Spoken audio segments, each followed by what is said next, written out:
retour sur le hackathon, vous le savez, ici pendant 24 heures. 5 équipes de 5 personnes se challenge pour inventer le futur de l'optique. Et justement, nous sommes avec l'un des maîtres de cérémonie, Maxime Simon. Bonjour. Bonjour. Alors Maxime Simon, il est designer de design fiction, il est co-animateur et co-créateur de cet événement.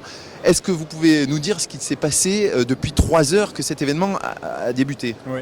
Alors les étudiants en design ont commencé par présenter leur fiction, leur projet.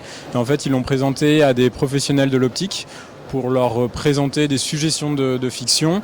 Et après, c'était libre aux professionnels de venir chercher des choses qui venaient les interloquer, des éléments de fiction, des opportunités, des choses qui commençaient à frictionner un petit peu, des éléments un peu perturbateurs au sujet de l'avenir de l'optique. Et oui, parce qu'un hackathon, on peut partir d'une feuille blanche ou de projets déjà existants et essayer de les améliorer, c'est ça. Donc des étudiants sont venus pour soumettre des pistes de réflexion. C'est ça, tout à fait. En fait, l'idée, c'est d'itérer sur leur premier projet, donc de refaire une boucle un petit peu sur leurs premières idées qui étaient déjà un petit peu avancées et se nourrir de l'expertise un petit peu davantage des professionnels de l'optique pour venir itérer sur cette solution, apporter du nouveau contenu, apporter plus de questionnements, etc. avec leur regard professionnel.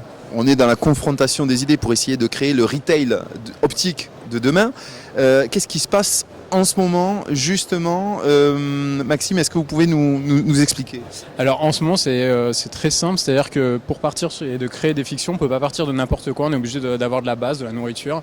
Et du coup on part à partir de 2 experts, donc il y a un meilleur ouvrier de France, puis un sociologue, donc c'est très orienté sur les sciences humaines, qui vont venir nourrir de leur expertise, télescoper sur des sujets, prendre un petit peu de hauteur sur les nouvelles tendances, sur les modes de fabrication, au sujet de la lunette. Oui, parce que ce qui fait le sel du hackathon, c'est l'interdisciplinarité, c'est le fait qu'on ait des professionnels de tout niveau et donc de faire venir des personnalités d'autres professions qui viennent parler de ce qu'ils ont fait auparavant, quelles difficultés ils ont rencontrées, ça nourrit l'émulation. C'est-à-dire que si on reste entre designers et entre étudiants, on finit par tourner en rond et ne pas avancer. L'idée, c'est de vraiment se nourrir, se confronter, trouver un langage commun, trouver des opticiens, trouver des professionnels, des experts, des sociologues, des gens qui pratiquent, qui touchent la matière pour avancer, avoir des nouvelles idées et se confronter.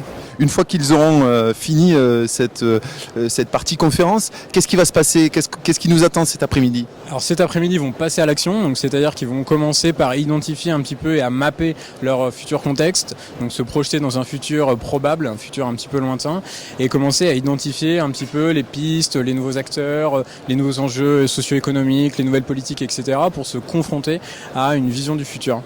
Merci. Alors, vous l'avez compris, on a constitué les équipes, on est en train de lancer le brainstorming, de réfléchir. On va rentrer dans le concret au fil de cet après-midi.